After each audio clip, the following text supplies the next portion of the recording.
Hello everybody, my name is Python and welcome back to another episode here of the Terraria Master Mode Let's Play from the Drunk World Scene. I do hope you guys are having a lovely day. I spent the night in the Terraria Sent Me Insane Asylum once again, and we're back. I'm feeling good, we've got the magic conch, and we are feeling very, very good. Because what this means is we can do this. We can literally teleport pretty much right next to the corruption biome, which of course is right here. So, needless to say, today we are going for the Eater of Worlds, and it is gonna be a good one. Oh yes it is. So, we've got ourselves Jester's Arrows, we've got ourselves the Tendon Bow, and with this, plus archery potions, plus all of these other buffs you see in my inventory here, I am feeling like we should be able to do this thing pretty darn easy like. So, kind of similar to the Brain of Cthulhu, we are simply going to head into the corruption, kill ourselves a whole bunch of Eaters of Souls, get ourselves a bunch of rotten chunks,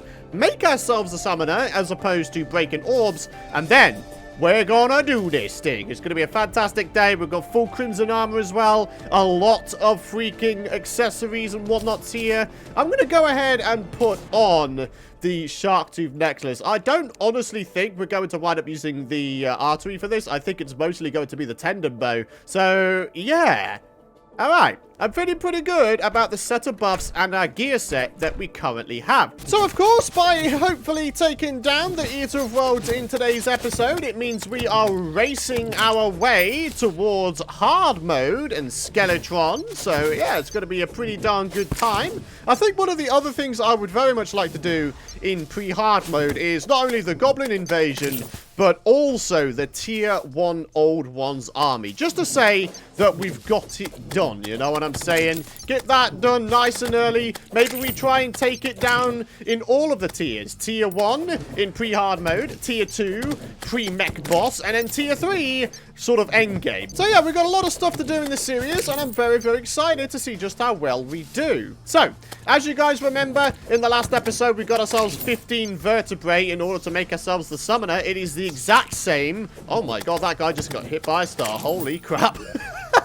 Wow. It's the exact same with the corruption material. So we need 15 rotten chunks. We are nearly there. We only need 3 more. Okay, make that 2 more. Hello there, sir. Why don't you go ahead and get riggedy wrecked? There we are. Alright, everything's looking good, man. The grind has not been too difficult so far, has it? Alright, well, maybe today could be A, a deathless episode, and B, a nice chill one. I mean, yeah, there's a boss fight to come, but maybe we could still have it be a nice chill one. That'd be super nice. Hey! I just saw a meteorite fall down in the background. I don't know if you guys just saw that. But we've already had a meteorite. Why the devil did a second one just fall? Yeah, look. What? Since when do you get 2 meteorites at the same time? That's gotta be a Drunk World Seed thing, right? Surely. I've never ever seen that before in normal Terraria. That has got to be a Drunk World Seed feature. Having multiple meteorites on the same world. It has to be, surely. Huh. Anyways, so, we're looking pretty good so far. I think what we're going to do is make ourselves a nice rudimentary arena, like we usually do, and then we'll just sort of get to this thing. So, we've got ourselves a bunch of platforms. Let's get them placed down, and let's see what we can do here. Hey, we got a burger. Major improvements to stats. Yeah, baby. If we have that first in our inventory, then it should consume the burger first and not the little stack of pad thai that we've got going on here. I hope that's the case anyway. Alright. Oh, not a star. How's that hanging? So, with the Eater of Worlds, one thing I do remember is the fact that you're kind of meant to put the platform, like, nice and high up so that the Eater of Worlds can't actually reach you, right? That's the whole dealio with making an arena here. So, yeah. Might be something to consider. Maybe we make ourselves a secondary platform that's, you know, a fair way higher up. So, why don't we go and do that? Maybe we go 20 blocks up. Maybe that'll be enough. I don't know. So then, what are your guys' bets, huh? Are we gonna be able to do this first time in today's episode? Bear in mind, we did take down the Brain of Cthulhu first time in the last episode, so, you know, I'm kind of feeling confident, but once again, when I go into things confident, I usually feel like it comes out worse for me, you know? Oh, another burger. Oh, man, we're going to be able to open up our own fast food restaurant at this rate. All right, guys, time to put all of our buff stations up. So we've got regen, we've got luck with the little gnome here, and we've got the Bast statue producing 5 extra defense, which of course is going to be very, very nice. So check it out, guys. We now have 37 rotten chunks. We can in fact make ourselves 2 summoners. Oh wait, maybe not, because I don't have enough vile powder, I don't think. Ah, darn it. Ah, well, 1 will still do the job. That's all we need to do. All right, so I guess we're going to go down to the horizontal section, and then we have to make ourselves the summoner at a demon altar. Hey, all right, guys, so here we are. We are literally just going to make this thing and then get out of here. There we are. Nice and simple. We're going to take this guy down on the surface, hopefully, and all will be well. We're going to have ourselves a pretty significant amount of defense, hopefully. Once we have all of our different buffs on with the burger and the iron skin and the Bast statue, we should have ourselves a pretty darn good little loadout here, huh? So, buffing up, and we're pretty much just going to get straight on with it. All right, so, of course, we need to go ahead and zoom out so we can actually see what's going on.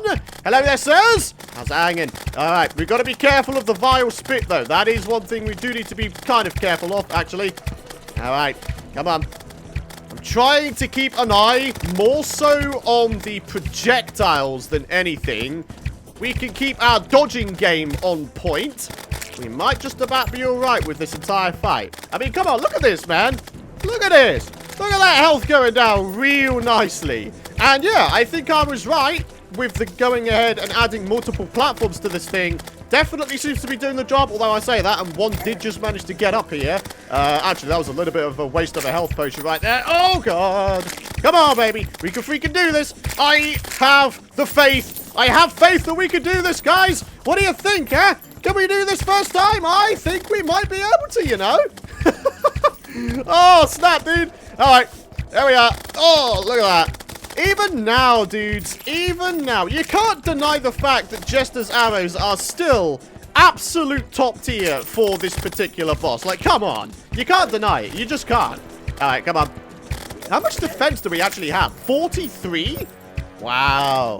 I mean, that's pretty damn decent, isn't it? 43 defense pre-hard mode. It's a pretty fearsome amount of defense, isn't it? And the one thing that you guys should know about Master Mode is the fact that your defense actually does 100% defense value. Like in my case, I've got 43 defense. In normal mode, technically speaking, you would only have half of that defense actually doing the job in terms of you taking less damage. In expert mode, I'm pretty sure that increases to 75%, but in master mode, you actually get 100% of the defense value, which I think is mighty fine. So, here we are.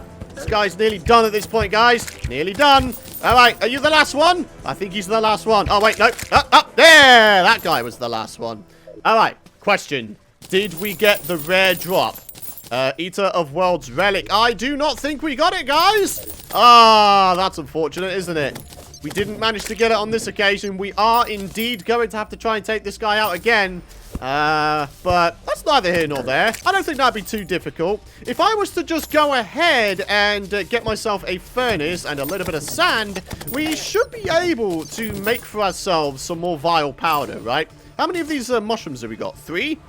I'm pretty sure you need 30 for a summoner. So, yeah, shouldn't be too difficult, right? So here we are, just a tiny bit of sand. That's literally all we need. Probably didn't even need that amount, to be honest with you. And then just a little bit of regular stone to make ourselves a furnace. And then we'll be good, baby. And there we are. There's the stone we require. I believe it's 20 for a furnace, so we won't need too much of it. Here we are. All right, so let's go ahead and do this thing. So we've got that going on. We've got the furnace. There it is. Okay, now we need to make some glass. Make that into glass bottles, which will then convert this into a low-level alchemy station. And there we have it. Yeah. Sweet. And now, if we wanted to go ahead and make ourselves even more, then, yeah, we can. We've got the crafting stations needed for it. So, of course, needless to say, the quickest way of getting back to the corruption is just a teleport, because we can, because we got the magic conch, and it's super freaking epic. Haha. So yeah, alright guys, we're making ourselves another summoner, and we're going to take on another Eater of Worlds pretty much straight away. See if we can't make the most out of the buff potions that we still have on our person, huh? So there we are, some more worm food, once again taking him down on the surface, because let's be honest, being able to move around freely is going to be far better than being a little bit, you know, restricted down here. So, ladies and gentlemen, we're going to get straight on with it. Let's do this thing. In he comes!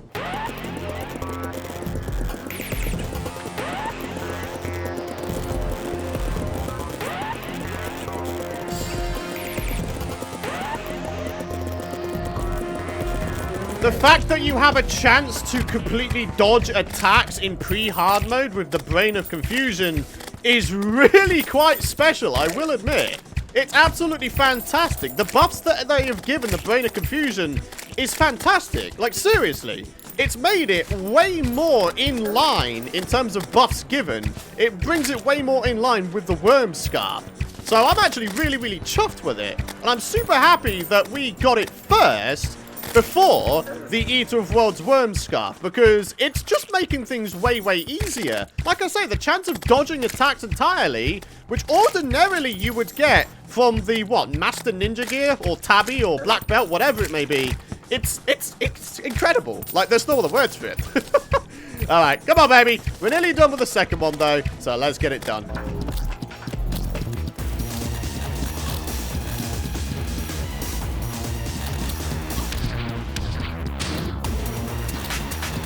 Whoa! Did you see that? That guy only had a head and no other segments on his body. What? What just happened there, Terraria? Oh my god. Maybe that's an unintentional Drunk World Seed feature.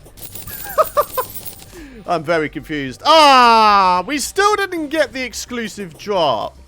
I mean, unless there's a chance that you get it instead from the treasure bag.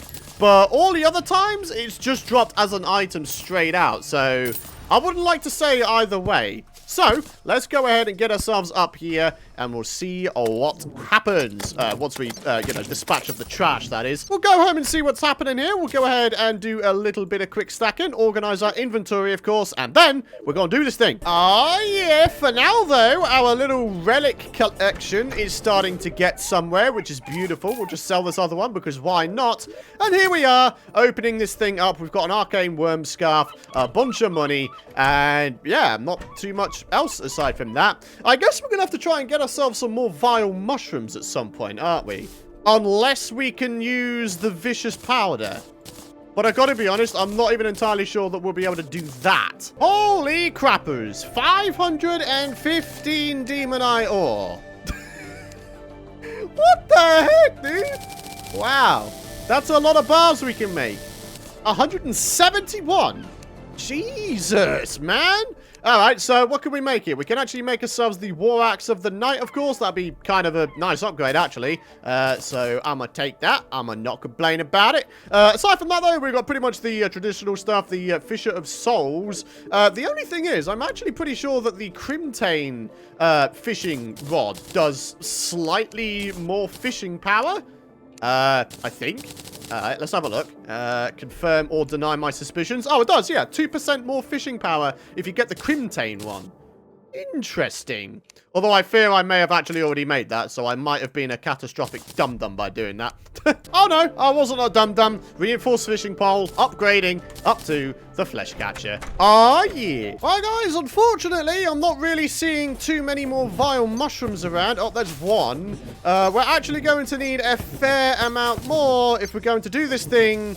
But, you know what? I don't think that's really too much of a hassle, because we could just go ahead and break orbs. I mean, it's not like we don't have ourselves a death-bringing pickaxe, huh? Yeah. All right, I guess we're doing this the old-fashioned way. Gonna break some orbs, and then I guess we're gonna drag them up to the surface, huh? Oh, Ancient Shadow Greaves. I mean, it's cool and all, but I think I'm going to stick with my Crimson Armor because of the health regen and added damage that it does. The only reason you would take on the Shadow Armor is because obviously it's got better melee speed and also movement speed. So if that's your cup of tea, then yeah, go for it. But for me personally, I do prefer damage and I do prefer health regen, and more to the point, being able to stay alive because of the health regen, you know what I'm saying? But anyways, guys, let's move on. Let's get these orbs broken and let's see if we can bring the Eater of Worlds up to the surface, hopefully without dying horrifically. That's got to be the challenge, isn't it? Whoa. Alright, we should probably make sure that the little top of the shaft here is clear of dudes. There we are. In fact, you know what I'm going to do, just so I can take these guys down a little bit quicker? We just got ourselves a banner, huh? Alright, let's place it down. Yeah, sweet. Alright guys, we're pretty much just going to skip until the end of the boss fight, and we'll see if we manage to get ourselves the Master Mode drop. Come on, baby. We can do this. All we need to do... Come on.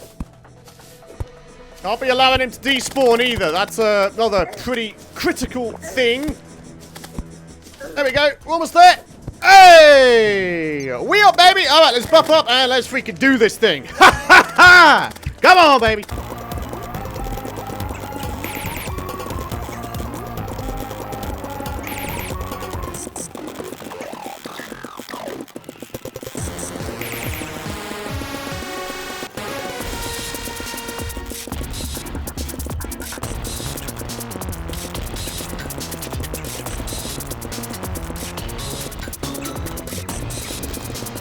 Crumbs, I just realized my Jester's arrows have actually run out. Meaning, oh, this has turned a bit more into an endurance fight now. The good news is I'm pretty sure the bone arrows do, in fact, pierce maybe once or twice before they just flat out don't do damage anymore. So that's still kind of alright. They're still better than wooden arrows in that respect, right? So, alright, we've almost got this thing done with mostly bone arrows. There we are, that's that one out of the game. Come on. Come on, baby. There's only a couple worms left out. That's one worm left. Come on. We can do this thing. Come on. Get yourself up here, bud. Get yourself up here. There we are. Did we get the rare drop? Eater of Worlds relic. I don't think we did. Once again. Wow. That's despite having a gnome up.